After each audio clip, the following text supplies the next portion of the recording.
Hujambo na karibu tena mtazamaji wa The World News katika kipindi hiki cha ulimwengu wa siasa. Na wakati huu tunaelekea huko Afrika Mashariki ambapo serikali ya Kenya imethibitisha kuachiliwa kwa mwanaharakati wa nchi hiyo Boniface Mwangi, ambaye awali baada ya kuingia nchini humo kwa lengo la kutaka kuhudhuria kesi ya Tundu Lissu, kiongozi wa chama cha upinzani cha Demokrasia na Maendeleo Chadema, ambaye anashikiliwa kwa kesi za uhaini.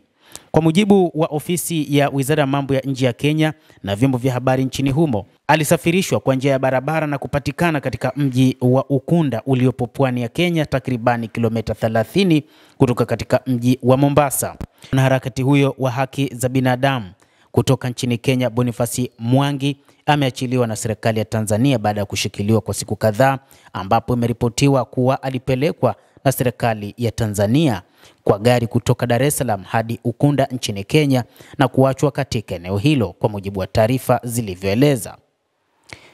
Familia imethibitisha pia kupatikana kwa Mwangi na imesema alitelekezwa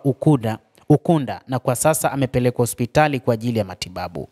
Mwangi amepatikana zikiwa zimepita saa kadhaa tangu serikali ya Kenya ilipoiandikia serikali ya Tanzania ikieleza wasiwasi wake kuhusu kukamatwa Boniface Mwangi mwenye nambari ya passport BK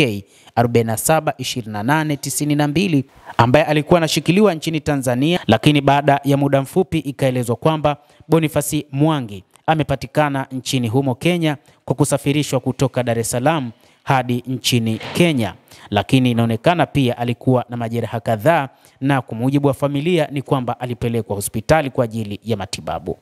Mtazamaji wa The World News, bila shaka nawe pia una nafasi ya kulike, una nafasi ya kucomment, kadhalika na kusubscribe channel hii upate habari hizi kwa mapana kupitia hapa The World News. Mimi ni Adam Hussein, endelea kuwa nasi, endelea kutufuatilia wakati wote.